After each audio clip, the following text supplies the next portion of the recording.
Human experimentation gone wrong. Let's dive right into it, but don't say I didn't warn you. In this video, we're going to uncover some of the darkest and most horrifying human experiments in history. We'll look into twisted Nazi experiments during World War II, the horrific actions of the infamous Angel of Death, and a chilling story of betrayal and abuse by the U.S. government. Trust me, you won't believe some of the things these people went through, all in the name of science. Back in the 20th century, with all the excitement of scientific discovery, some very dark experiments took place. And no, we're not talking about simple lab trials. We're talking about experiments that pushed the limits of ethics and humanity. One of the most infamous examples comes from the dark days of World War II. Ever heard of the Nazis' twisted human experiments? Well, buckle up. They were obsessed with testing the human body's limits under extreme conditions. They didn't care if the subject lived or died. It was all about what could be learned from their suffering. One of the most notorious doctors was Josef Mengele, known as the Angel of Death. He worked at Auschwitz, where he conducted experiments that were so cruel they'd make your stomach turn.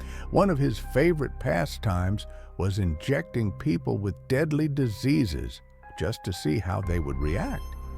And get this, he even performed surgeries without anesthesia. Victims were often forced to endure unimaginable pain, all for the sake of science. And it didn't stop there.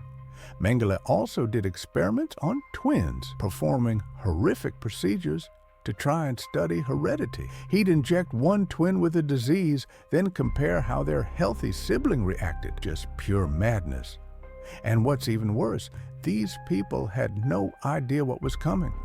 They thought they were part of some medical treatment, not realizing they were just lab rats in a monstrous experiment. It wasn't until after the war that the full extent of Mengele's actions was revealed. Unfortunately, he never faced justice for his crimes. He died in hiding, living out his days free from any real consequences. The twisted legacy of these experiments still haunts us today, reminding us of the dark side of human curiosity.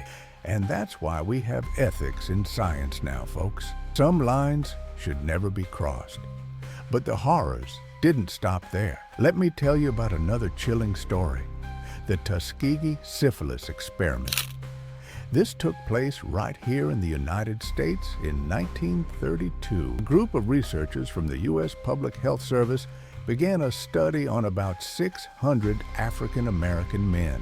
They were told they were being treated for bad blood, but in reality were being left untreated for syphilis. Even when penicillin was discovered as a cure in the 1940s, these men were still denied treatment and were left to suffer. Also, the researchers could watch how the disease progressed. They were never told the truth, and they were never given the help they desperately needed. This went on for 40 years, all the way until 1972, when the whole thing was finally exposed. The worst part?